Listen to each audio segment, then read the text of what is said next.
श्री श्री हरिनाम चिंतामणि तृतीय अध्याय शुरू हुआ है।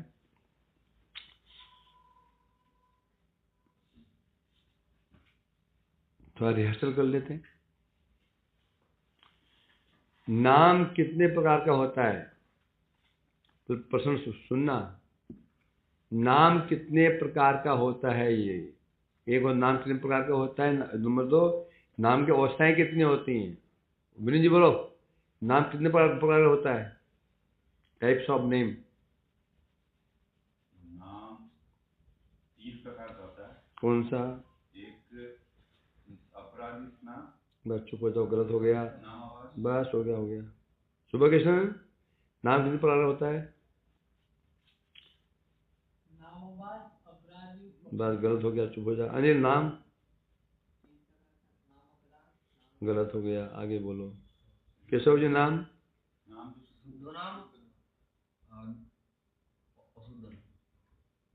क्या गलत हो गया? माधव, नाम के टाइप?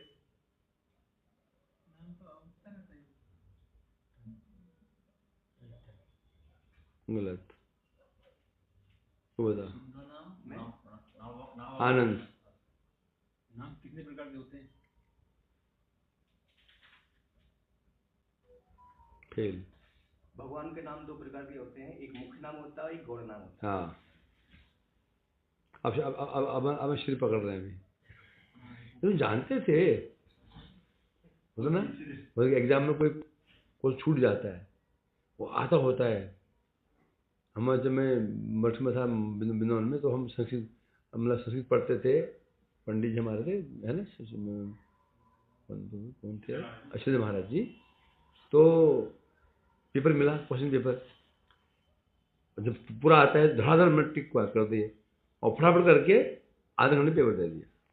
1.5 घंटे के पेपर आधे घंटे में दे दिया। और फिर ओवर कॉन्फिडेंस खतरनाक होता है। आधे घंटे में कर दे दिया, बस भाग गया। मठ में गया तो पीछे देखा 2 क्वेश्चन छूटे हुए, और 2 क्वेश्चन भी 10 मार्क्स हुए, और वो बहुत आसान आता था मेरे को। वापस गया, पर पंडित जी बोल तो अप्रूव अब नहीं होगा। और तो गए हो, अरे बड़ा दुख हुआ। होता है दुख ना, है ना? हाँ, तो अभी उस बार गुरुदेव ने सबको सर्टिफिकेट दिए थे। मैं फर्स्ट क्लास में, एक छूट गया था तो भी फर्स्ट था। सब सामने कार्तिक के महीने में सर्टिफिकेट दे गए। और कहाँ गया बताएं, मेरे संभालते नहीं। तो बड़ा दुख हुआ। सारा दिन में बड़ा दुखी, 2 दिन में दुखी रहा, मन बड़ा खराब। अरे छूट गया। आते हुए भी छूट जाता है ना। हाँ, फिर आता है, लिख लिया होता है। तो वो माथा पकड़, अरे ये तो आता था हमको। तो नाम हो 2 प्रकार का, एक मुख्य नाम और गौण नाम। ठीक है, क्लियर है? अनिल, मुख्य नाम कितने प्रकार के होते हैं? कितने प्रकार के होते हैं? कौन सा? हाँ, ऐश्वर्यमय और माधुर्यमय। माधुर्य में नाम क्या होते हैं? तू था ही। वैभव, माधुर्य में नाम क्या होते हैं? कृष्ण भगवान की लीला से जुड़े हुए नाम है वो। कृष्ण भगवान के नहीं, कृष्ण की, भगवान के नहीं, कृष्ण की लीला से जुड़े हुए जो नाम है भगवान के नहीं, किसकी? कौन सी लीला है? बस की लीला है। और ऐश्वर्यप्रद नाम क्या है? सुबह कृष्ण, ऐश्वर्य मूलक नाम कौन से हैं? युद्ध करते हैं। जो संसार वाले, संसार तो कौन में आ जाएगा? आप बोलो विनीत जी, आप तो चिन्हित करा रहे हो। जो ऐश्वर्य पूर्वक नाम जो भगवान के संसार में जो असुर मारन वगैरह या संसार पालन से संबंधित जो लीला होती है, वो नाम गौण नाम है। जिन नाम पर समझो मुख्य नाम किसे कहते हैं? मुख्य नाम वो नाम है जिनका संबंध भगवान की लीलाओं से है। जो नाम लेते ही हृदय पटल पर एक लीला स्फूर्ति हो जाती है, उसे कहते हैं मुख्य नाम। जिन नामों का संबंध प्रकृति से है, प्रकृति के 3 गुणों से है, उसे कहते हैं गौण, गुण से गौण नाम। समझे क्या नहीं? जगत पिता, जगत स्रष्टा, सृष्टिकारी, है ना, सृष्टिकर्ता, संहर्ता, ऐसे नाम किन से है? संहर्ता, ये तमगुण से लगा हुआ नाम है ना। जगत पाता, जगत पिता, ये पालक, सदगुण से युक्त नाम है। ये सृष्टिकर्ता, ये जगत, ये इसे कहते हैं गौण नाम। तो मुख्य नाम 2 प्रकार के, लीलाएं 2 प्रकार की होती हैं। एक लीलाएं होती हैं ऐश्वर्यप्रद लीलाएं, जो लीलाएं वैकुंठ में होती हैं, वैकुंठ लीला होती नहीं है। जैसे राम जी की लीला, द्वारिकाधीश जी की लीला, लीलाएं कौन सी होती हैं? ऐश्वर्यप्रद लीला। नरसिंह भगवान की लीला,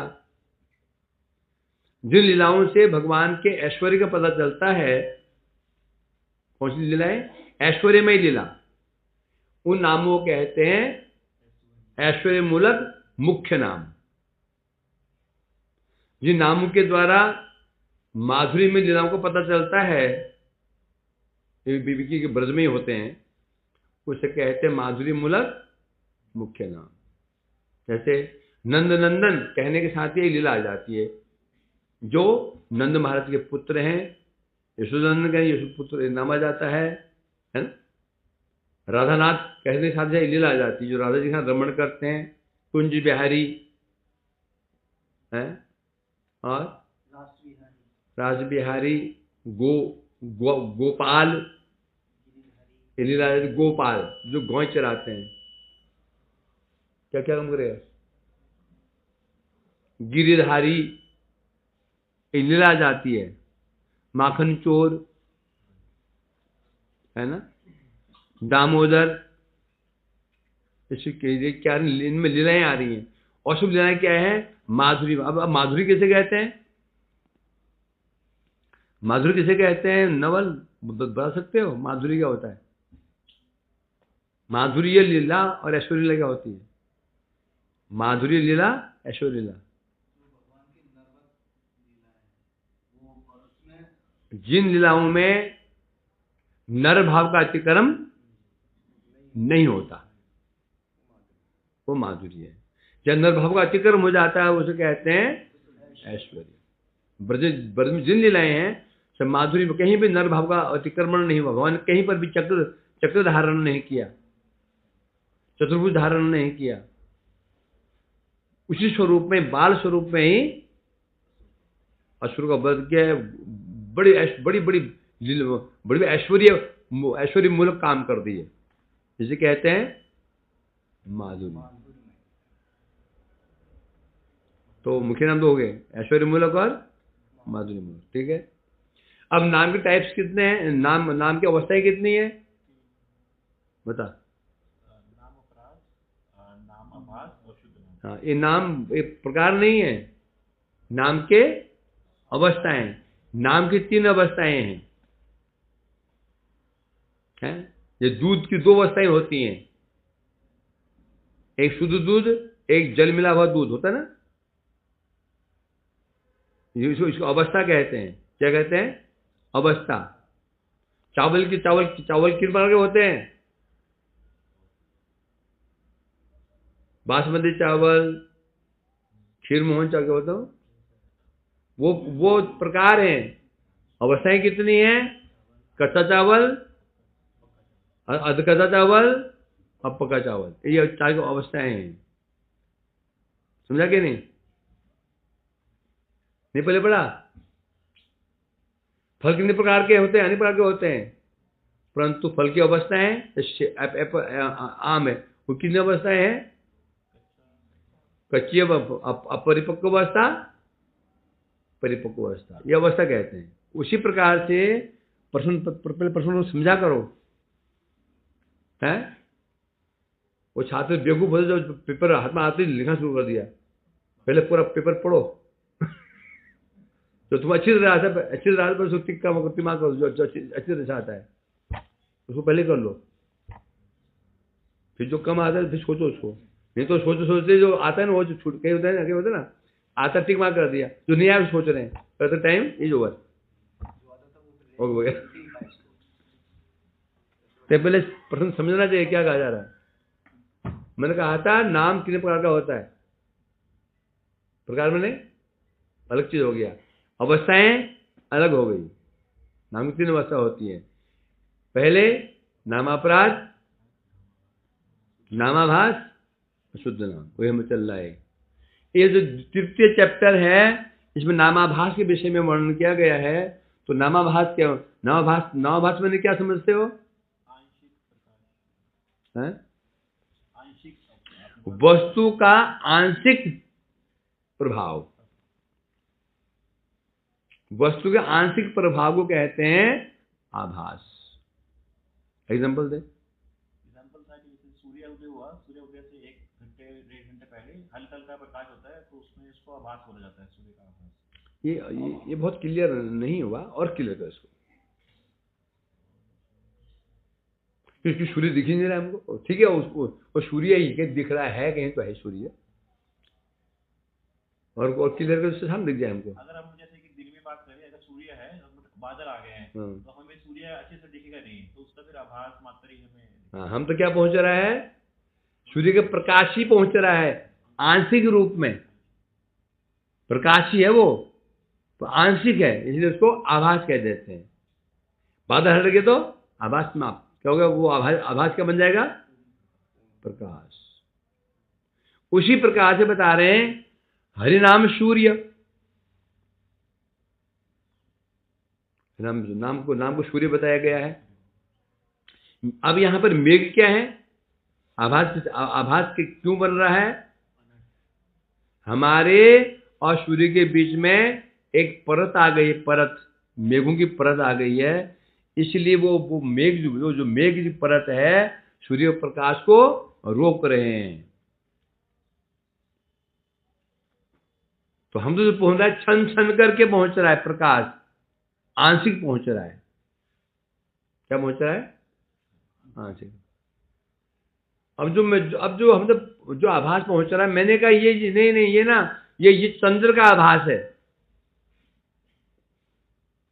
इसने चंद्र का आभास, मैंने कहा चंद्र का आभास है, इनका सूर्य के प्रकाश का आभास है। मैंने कहा चंद्र का क्या है, चंद्रमा का आभास है, इन्हें सूर्य का आभास है। अब कैसे मानेंगे सूर्य का आभास है, चंद्रमा का आभास है? आंशिक प्रकाश और ताप दोनों बताओ ना किसमें? जो सूर्य का जो आभास आएगा, उसमें जो सूर्य के 2 गुण है, प्रकाश और ताप, वो आंशिक रूप से उसमें प्रतिफलित होगा। और चंद्रमा में क्योंकि उसका आंशिक शीतलता है, तो शीतलता का जो सूर्य होता है प्रभु जी, उसके अंदर आकाश ताप भी होता है, प्रकाश भी होता है, बट जो आंशिक वाले में होता है खाली प्रकाश होता है, ताप नहीं होता है। ये प्रतिबिंब हो गया, वो ठीक बोले थे। हाँ, हम अब देखेंगे। मैं इसको, इसने बोला नहीं जी ये चंद्रमा का आभास है, मैंने कहा चल बाहर चल, बाहर चल। काम क्यों हो रहा है, ठंडा लग रहा है, ठंडा क्यों लग रहा है, रात तो नहीं है, सूर्य तो है ही है, थोड़ा बादल ही लगे हुए। इसका मतलब ताप तो मिल रहा है, और ताप को चंद्रमा में होता नहीं है, समझा क्या नहीं। नंबर 2, चंद्रमा प्रकाश ना प्रकाश के लिए होता है ना ताप के लिए होता है। चंद्रमा का लक्षण प्रकाश में नहीं है। पूर्ण चांदनी छिटक रही हो, शरद पूर्णिमा हो, और वहां पर यहाँ पर नीचे ना, मैं यहाँ सुई डाल दूं, नहीं सुई दिख जाएगी, सुई तुमको। केवल 20 फीट दूर एक आदमी खड़ा हुआ है, चांदनी रात है, पहचान लोगे उसको, पहचान लोगे? गोरा काला कौन है? चंद्रमा ना प्रकाश के लिए होता है, ताप तो प्रकाश के लिए भी नहीं है। चंद्रमा क्यों प्रसिद्ध है? शीतलता के लिए। सूर्य प्रसिद्ध, सूर्य होता है ताप और प्रकाश के लिए। आभास है, यदि वस्तुएं स्पष्ट दिख रही हैं, एक व्यक्ति हमसे 10-15-20 फीट दूर खड़ा हुआ है, यहाँ से 400-500 मीटर दूर खड़ा हुआ है, हम उसे स्पष्ट देख पा रहे हैं, कमीज कौन सी पहनी हुई है, ये रंग की पहनी हुई है, तिलक किया कि नहीं किया, तो समझो ये आभास है, ये चंद्र का नहीं है। किसका है? आभास, प्रताप भी है। तो यहाँ पर ये आभास क्या है? हमारे सूर्य के बीच में जब बादल आ गए ना, सूर्य मेरे बीच में बादल आ चुके हैं, तो प्रकाश आभास में परिवर्तित हो गया। अब क्या उपाय है कि प्रकाश मिल जाए, बादल सर जाए, हटक जाए, एक तरफ चले जाए, हवा उड़ जाए। तो नाम को सूर्य बोला गया, तो बादल क्या है? केशव जी महाराज, यहाँ बादल क्या है माधव? अनर्थ ही बादल हैं। और अनर्थ कितने प्रकार के थे? 4 प्रकार के। स्वरूप भ्रम, हमने स्वरूप भ्रम श्रवण किया ना, स्वरूप भ्रम हो गया था हमारा, स्वरूप भ्रम ही चल रहा था। स्वरूप भ्रम उसी स्वरूप भ्रम में उसी तुलना किससे की गई है? कोहरा। और असत तृष्णा, हृदय दौर्बल्य, अपराध, इसकी तुलना किससे की गई है? कोहरे बादल में क्या अंतर होता है? हरिभक्त, कोहरा और बादल में क्या अंतर होता है?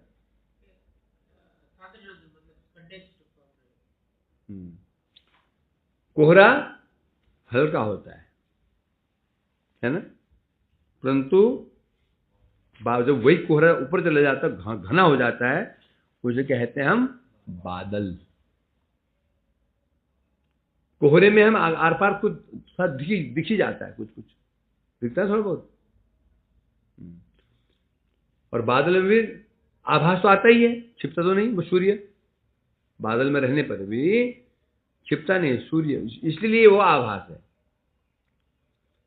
तो श्रवण किया इसमें हमने स्वरूप भ्रम को बताया गया यहाँ पर कोहरा। और स्वरूप भ्रम कितने प्रकार बताया गया था?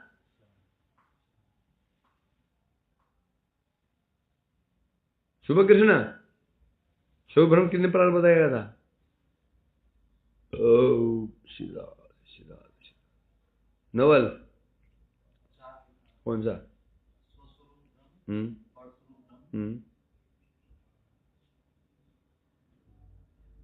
साध्य साधन भ्रम 3, भक्ति इतर 4 भ्रम। स्वस्वरूप बने मैं कौन हूं, परस्वरूप बने भगवान कौन है। तीसरा साध्य साधन, साध्य क्या है, साधन क्या है। लोग भ्रमित कहां पर? ये तो भ्रमित है ना। कोई किसने कुछ कर्म, जो कोई कर्म कर रहा है, कोई ज्ञान कर रहा है, कोई दान कर, ये क्या माने बैठे हैं? पहले साध्य के पहले साधन। किसने साध्य मान रखा है? मुझे स्वर्ग चाहिए, भोग चाहिए, विषय संपत्ति चाहिए, तो साधन तो क्या साधन को साधन कर रहा है? वो कर्म, यज्ञ, दान, व्रत, पुण्य आदि कर रहा है। इसलिए साध्य मान रखा है मोक्ष को। वो सोचता है कि हमारा जीव का साध्य क्या है? मोक्ष साध्य है। साधन क्या कर रहा है? वो ज्ञान वैराग्य। इसलिए साध्य मान रखा है सिद्धियों को, साध्य मान रखा है। साधन क्या कर रहा है? अष्टांग योग आदि कर रहा है ना। तो भ्रम बना हुआ है, भ्रमित है। साध्य क्या ये पता नहीं है अभी तक। जब यही पता नहीं है साध्य क्या है, तो साधन क्या करेंगे? सबसे पहले जो मैट्रिक तक पढ़ाई को शुद्ध पढ़ाई नहीं कहते हैं। क्यों नहीं कहते हैं? कोई लक्ष्य ही नहीं है। जो मैट्रिक पढ़ाई की बच्चा कैसे पढ़ता है? डंडे के डर से पढ़ता है, या छुट्टियों में कहीं पिताजी लेके जाएंगे हिल स्टेशन पे, इसलिए पढ़ता है, या नई साइकिल मिल जाएगी इसलिए पढ़ता है। ये पढ़ता है ना। क्यों पढ़ता है? या टॉपर आऊंगा तो फिर मेरा नाम होगा, पिताजी कुछ इनाम दे देंगे, इसलिए पढ़ता है ना। और कॉलेज में क्यों पढ़ता है?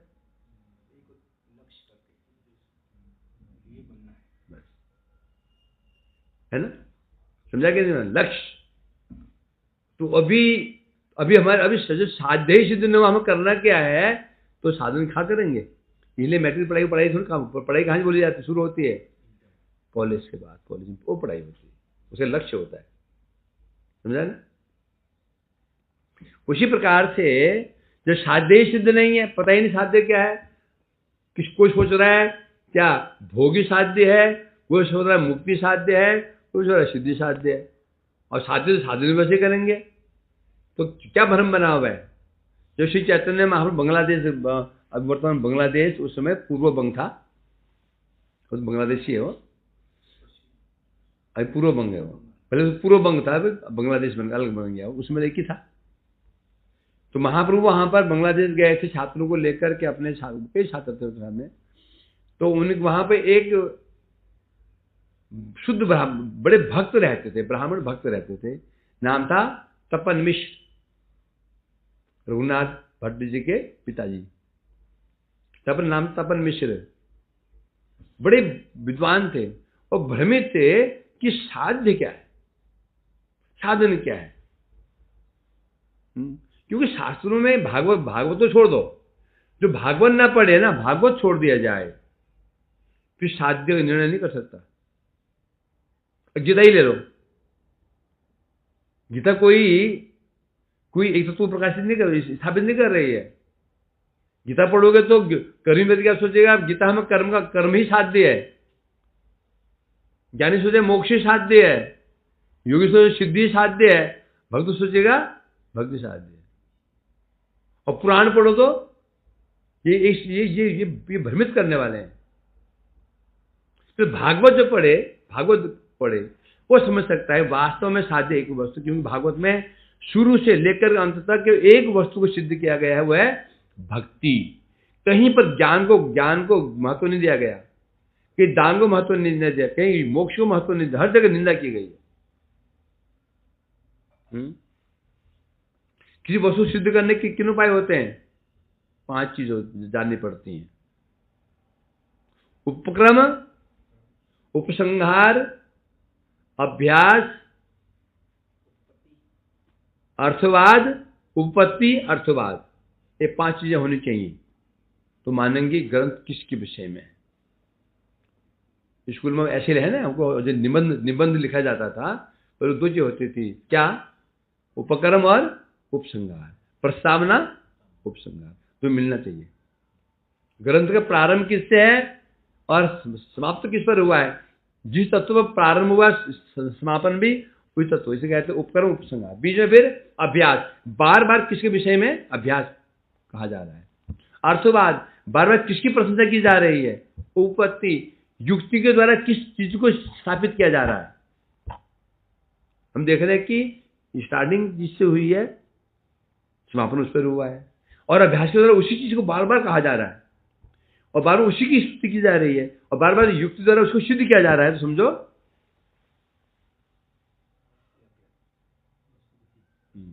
अब गीता में क्या है?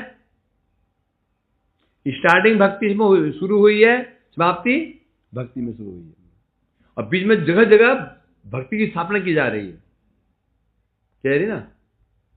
तो गीता वास्तव में, गीता प्रतिपादन विषय क्या है? भक्ति।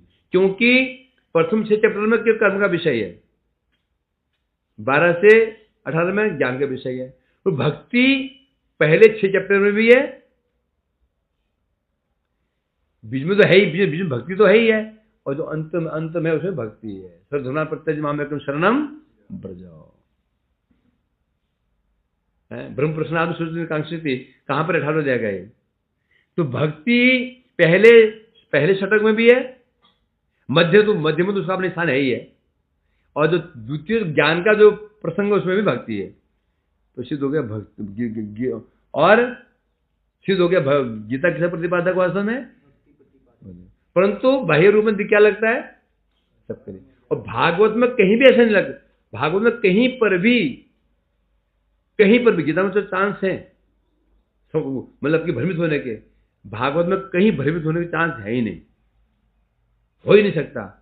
इसलिए भागवत को बताया गया भागवतम पुराणम अमलम, इसलिए वैष्णव प्रिय। तो बात क्यों चल रही थी? भ्रम जो है, भ्रम, तो भ्रम बना हुआ है। सोचो ऐसे है क्या नहीं जगत में? अरे हम ही तो भ्रमित थे क्या? घर में हम भ्रमित नहीं थे हमें से? कई जन्मजात वैष्णव थे वो छोड़ करके, बाकी भ्रमित ही थे। कभी इसकी पूजा, कभी उसकी पूजा, कभी उसकी पूजा, कभी उसकी पूजा, जो कह लिया जो सुन लिया उसकी पूजा है। 4 दिन उसकी पूजा नहीं मिला, नहीं उसकी पूजा करते थे हैं। और स्वरूप भ्रम तो अभी बना हुआ है। अभी कम से कम ये तो हुआ, साधन निर्णय तो हो गया, साधन में निर्णय हो गया। साधन में भी समस्या है, यहां समस्या बनी हुई है कि श्रवण करें कि कीर्तन करें, स्मरण करें, यहां भी फंसे में भी विड़ विकल्पा यहां समझ।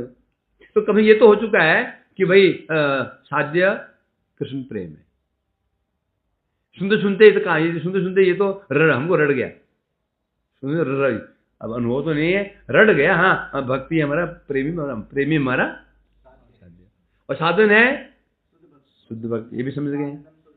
परंतु स्वरूप भ्रम तो अभी मैं कौन हूं तो बराबर बना हुआ है ना। तो स्वरूप भ्रम 4 प्रकार का, स्वस्वरूप भ्रम, अपना आत्मा धर्म का स्वरूप भ्रम, परस्वरूप भगवान कौन है यह भ्रम, साध्य साधन का भ्रम, और सबसे महत्वपूर्ण क्या है? भक्ति माया तत्व का भ्रम, मने भक्ति इतर वस्तु का भ्रम। जब तक ये पता नहीं होगा भक्ति के विरोधी क्या क्या चीज है, तब तक नहीं कर सकते। वो होता है ना यार, थोड़ा तो इस ब्राह्मण पंडा बड़ा शुद्ध पंडा है, तो इसको थोड़ा दक्षिणा दे दें तो थोड़ा सा भक्ति में हो जाएगा, आता है। ये ब्राह्मण बड़ा शुद्ध ब्राह्मण है, हैं? थोड़ा सा इसको यहाँ गाय से देशी गाय है, बिल्कुल शुद्ध गाय है, तो एक मन चारा दे दें थोड़ा सा, तो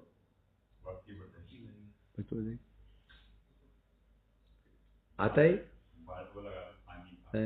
परंतु यही हो गया, गड़बड़ हो गया, समझा क्या नहीं? ये भ्रम बना हुआ। तो अब जब हम जानेंगे नहीं ये इतर वस्तु है, इतर वस्तु है, विरुद्ध भक्ति में बाधा पड़ जाएगी, तो फिर बच गए।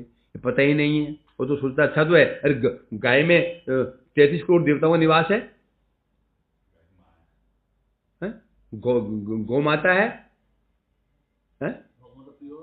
भगवान प्रिय भी है, बोलते भगवान बोलते हैं, गो ब्राह्मण भगवान प्रिय है, तो भक्ति बढ़ जाएगी। तो समझो, समझे नहीं, क्योंकि ऐसे करेंगे तो भक्ति क्या हो जाएगी? मिश्रित हो जाएगी। मिश्रित किससे? कर्म से मिश्रित हो जाएगी, शुद्ध भक्ति रहेगी नहीं, फिर प्रेम नहीं मिलेगा। मतलब शुद्ध भक्ति करने के लिए आंखों पट्टी बांधे हुए, घोड़ा उसका पट्टा बांध देते हैं, वो देख नहीं पाते। क्यों? इसलिए चलेगा, पट्टी बांधो, कुछ दिखे ही ना, क्यों? तुम और तुम्हारा साध्य कृष्ण प्रेम, वो ये कर रहा है, वो ये कर रहा है, उसने ये कह दिया, उसने ये कह दिया, कोई ध्यान तो होगा। हमारे कान भी खुले हुए, पूरे खुले हुए। किसने परसों क्या कहा था? वो कान खुले हुए, आंख खुली हुई है, सब देख रहे हैं, समझा कि नहीं? दिखने क्या चाहिए? केवल पक्षी की आंख दिखनी चाहिए। क्या दिखना? केवल लक्ष्य क्या? कृष्ण प्रेम। वर्तमान में हमें क्या दिखना चाहिए? हमारा लक्ष्य, हमारा क्या लक्ष्य होना चाहिए वर्तमान में? कैसे मेरा अनर्थ नाश हो, कैसे अनर्थ नाश हो, कैसे अनर्थ नाश हो, पूरा लक्ष्य आपको होना चाहिए। है ना। तो इसलिए अब आगे बढ़ते हैं। पर स्वरूप का जो भ्रम है कि भगवान कौन है, तो थोड़ा इसके विषय में थोड़ा सा विवेचन करें। कोई बोलो शिव जी भगवान है, कोई गणेश भगवान है, कोई सूर्य भगवान है, कोई सब भगवान है, कोई मैं भगवान हूं। ये भ्रम बनाओ भगवान कौन है। अर्थात है ना, गणेश भगवान की जाए, सूर्य भगवान की जाए, शिव जी भगवान की जाए, भगवान कौन है ये भ्रम बना हुआ है। ये कहते हैं परस्वरूप का भ्रम। तो ठीक है, आगे बढ़ते हैं। आज तो पूरा रिपीट में चला गया इतना, ये भी जरूरी था। टाइम वेस्ट तो नहीं हुआ हमारा, पक्का? कि वो कई पीछे बोलने टाइम वेस्ट करते हैं हमारा, हैं? मतलब वो रोज वही, पिछली बार वही, इस बार भी वही, आगे बढ़ नहीं रहे। आगे कहो यार।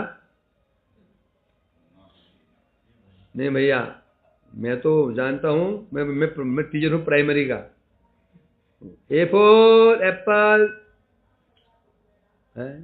मैंने अमरूद है।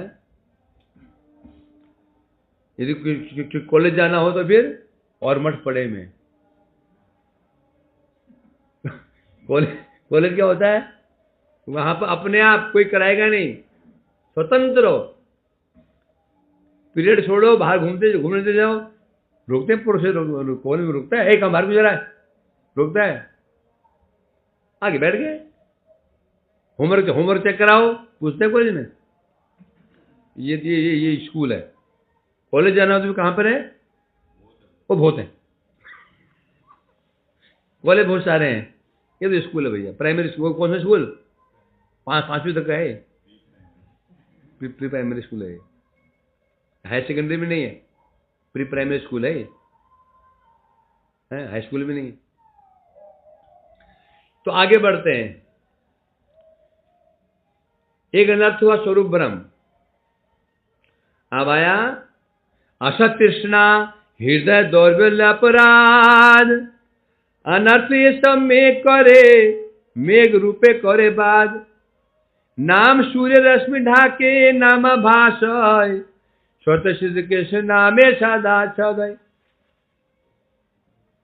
अब बताया असत तृष्णा, हृदय दौर्बल्य, अपराध। ये जो अनर्थ है, इनकी तुलना किसी की गई है? मेघ से। कोहरा तो बहुत जल्दी छट जाता है, कोहरा तो मेघ जो होते जल्दी नहीं छटते, है ना। तो ये जो अनर्थ है, 3 असत तृष्णा, हृदय दौर्बल्य, अपराध, ये मेघ सदृश हैं, जो क्या करते हैं? नाम सूर्य रश्मि ढाके। नाम रूपी सूर्य की जो प्रकाश था, उस प्रकाश को ढक देते हैं। और जो वहां से सूर्य से तो हम तक क्या पहुंचा रहा था? प्रकाश ही पहुंच रहा था। सूर्य बादल ने सूर्य को नहीं ढका है। सूर्य कई करोड़ ऊपर है, और जो बादल है कितने ऊपर है? मैक्सिमम 1 किलोमीटर ऊपर। चाहे कितने बादल क्यों नहीं लगा हो, जब हम प्लेन से जाते हैं हम बादल के ऊपर होते हैं, है कि नहीं? वहां कूद लो और बादल में अटक जाओ। हाँ, कोई मैदान है ना।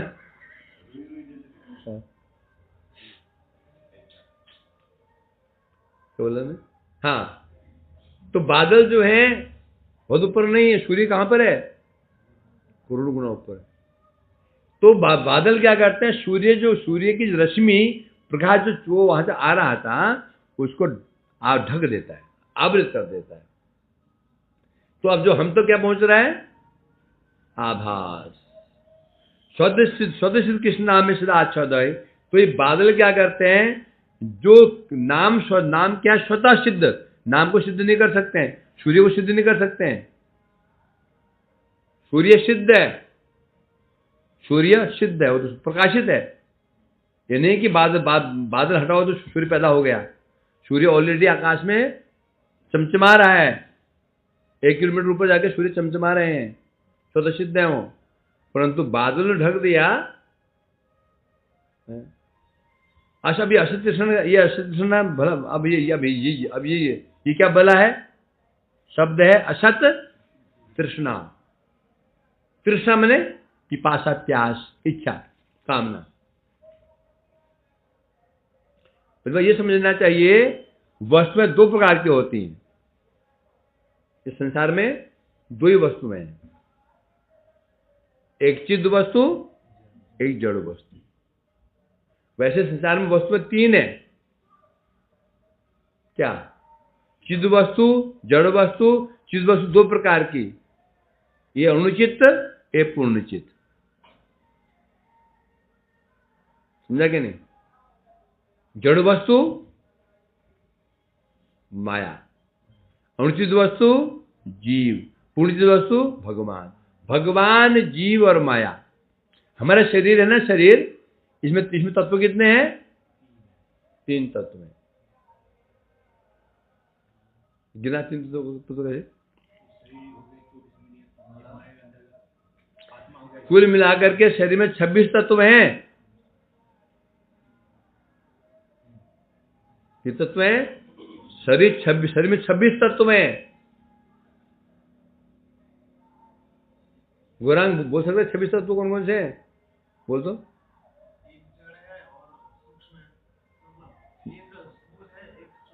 अब जो स्थूल है इसमें तत्व कितने हैं? 20। ठीक है। सूक्ष्म में, स्थूल में 20, 24। अभी जो 2 बज गए, 2 कहां से लाएगा? हाँ, 26 तत्व में। तो अभी 26 को 3 भाग में डिवाइड करना पड़ेगा। 26 माया, 25वां जीव, 26वां भगवान। भगवान, जीव, माया। समझा कि नहीं? स्थूल शरीर है जो 20 तत्व में है, तो 4 तत्व हैं। ये किससे बने? माया से। जो माया हो गई। फिर 2 तत्व और बने, जीव और भगवान। जीव क्या है? अनुचित, भगवान का अंश है, जीव हो गया। भगवान 3 तत्व। जगत में, शरीर में 3 तत्व हैं। एक जो दिख रहा है हमको ये, और जो मन बुद्धि अहंकार एक ये, दूसरा अंदर दो अंदर और हैं जो इसमें जो निवास करने वाले हैं। एक आत्मा है, एक परमात्मा। 3 तत्व हो गए। समझा कि नहीं? हाँ, तो बात चल रही थी चिद वस्तु और जड़ वस्तु। चिद वस्तु जड़ वस्तु में क्या अंतर है हरिंदु? चिद वस्तु जड़ वस्तु में क्या अंतर है?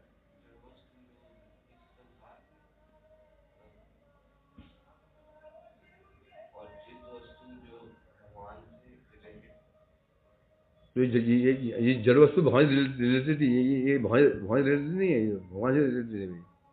ये डंडा ही भगवान से रिलेटेड ही है।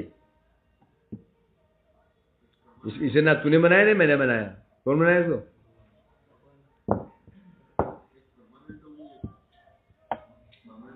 लक्षण क्या है अनिल बता?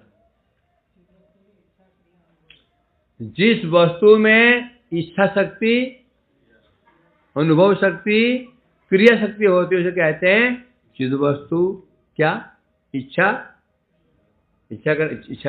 कर सकता है, अनुभव कर सकता है, क्रिया कर सकता है, उसे कहते हैं चिद वस्तु। जिसमें तीनों नहीं है। अभी डंडा देखो, इसमें ना इच्छा है ना अनुभव है। ये पीटूं तो दर्द नहीं होगा। इसकी इच्छा नहीं हो जाकर के ये सिर बजूं, इच्छा होगी जाओ सिर आने सिर फोड़ दूं, हम फेंको तो फूटेगा, ये उड़ के नहीं जाएगा। ये इच्छा नहीं है। इस इच्छा नहीं हो जाकर मैं रसगुल्ले में डूब जाऊं, होगा? नहीं होगा। इच्छा भी नहीं है, पीटो अनुभव नहीं है, क्रिया भी नहीं, पड़ा हुआ है ना? क्रिया है तो नहीं है, आप लोग क्रिया नहीं है। ये जड़ वस्तु है। चिद वस्तु का लक्षण क्या है? उसमें इच्छा शक्ति भी होगी, अनुभव शक्ति भी होगी और क्रियाशक्ति भी होगी। और चित वस्तु होती कितने प्रकार की है? टाइप्स कितने हैं उसके? चेतन के टाइप कितने हैं? हाँ, फिर प्रकार नहीं है, वो अवस्थाएं हैं। फिर प्रकार बोल रहे हो? चित वस्तु एक ही प्रकार की होती है, अवस्थाएं उसकी हैं। पहली अवस्था क्या है?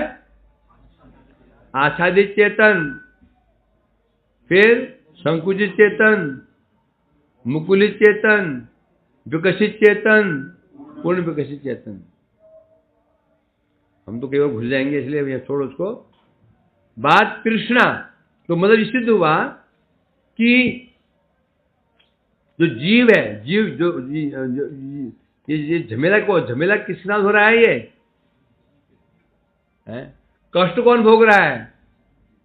सुख कौन भोग रहा है? कौन भोग रहा है?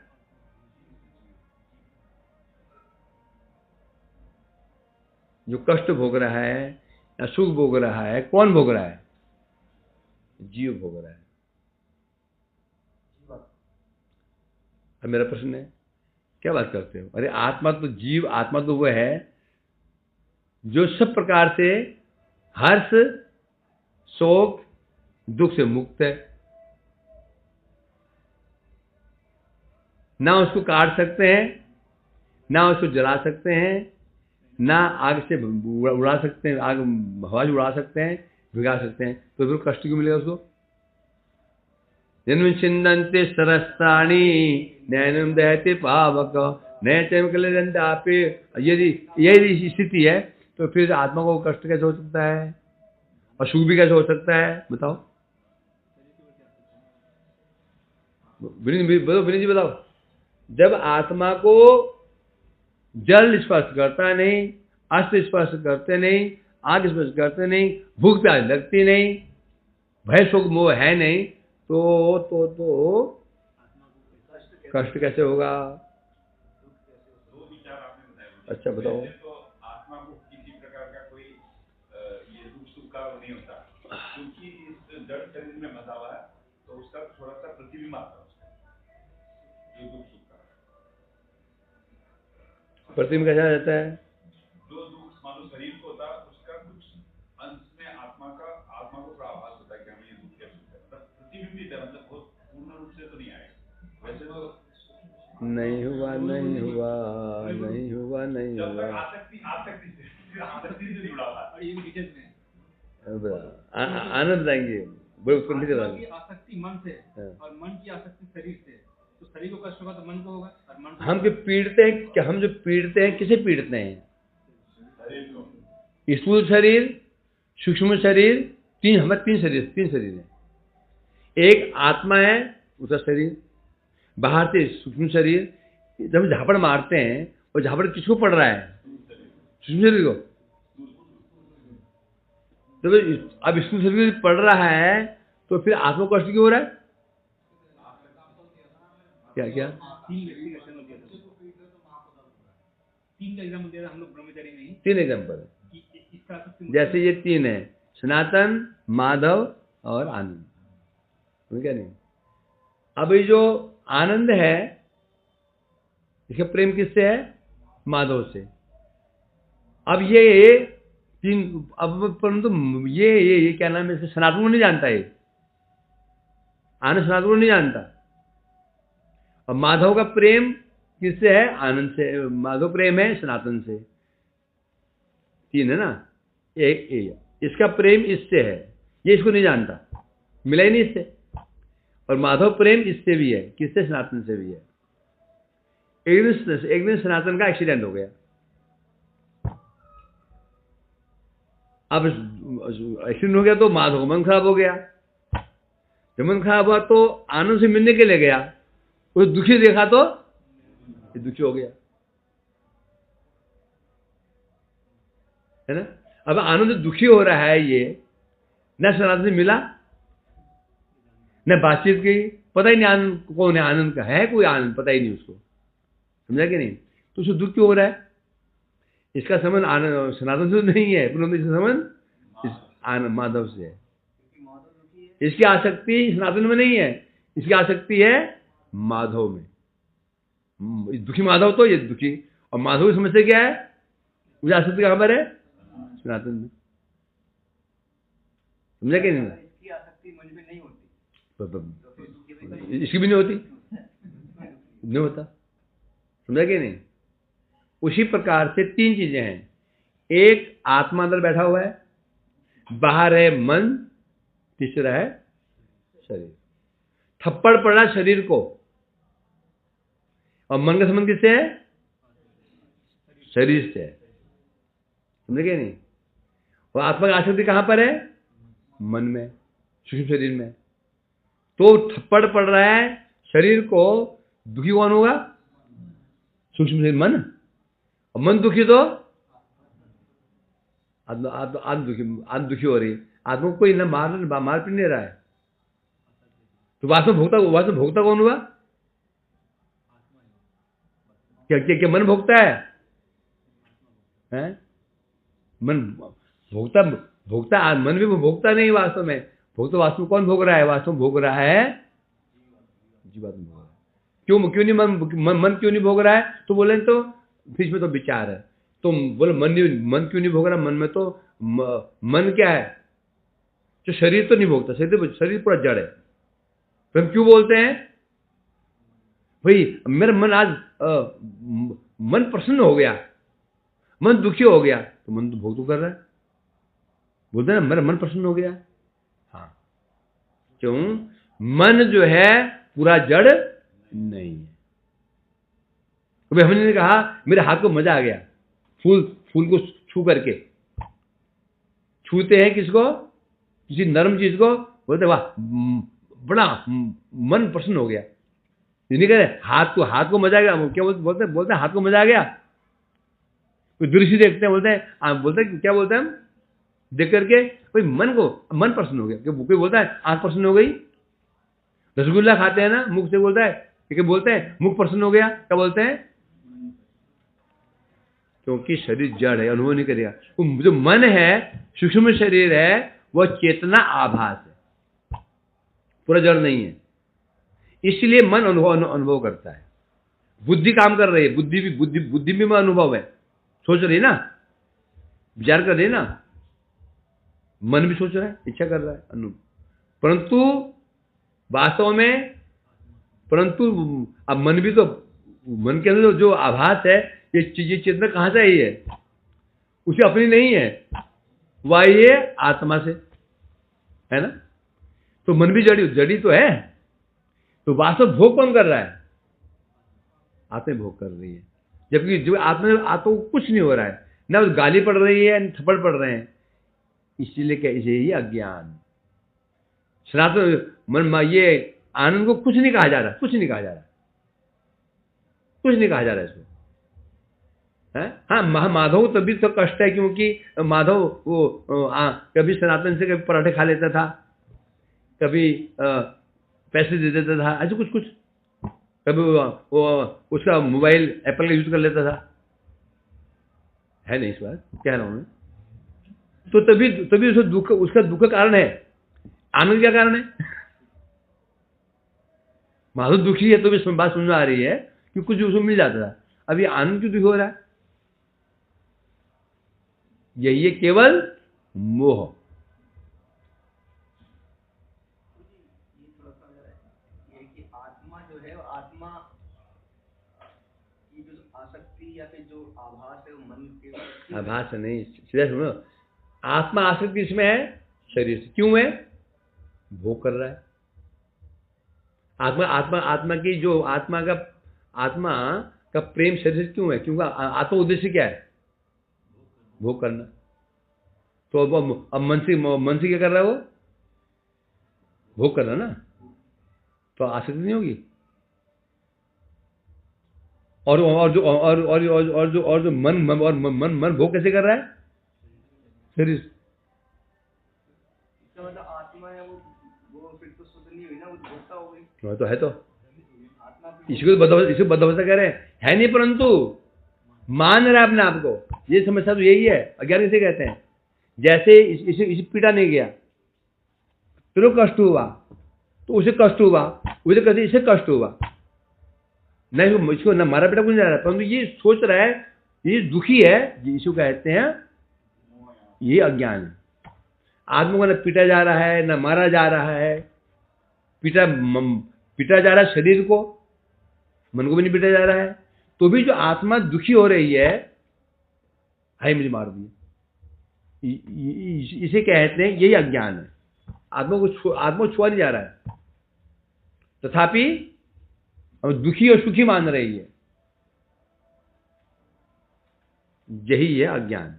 जो नहीं है उसको मानना ही अज्ञान, यह अज्ञान है, इसको अज्ञान कहते हैं। बस आत्मा को कोई संबंध नहीं है, आत्मा अलग है, आत्मा शरीर अलग है बिल्कुल। शरीर में आत्मा शरीर में है तो भी शरीर में हो, तो शरीर में नहीं है, अलग है वो।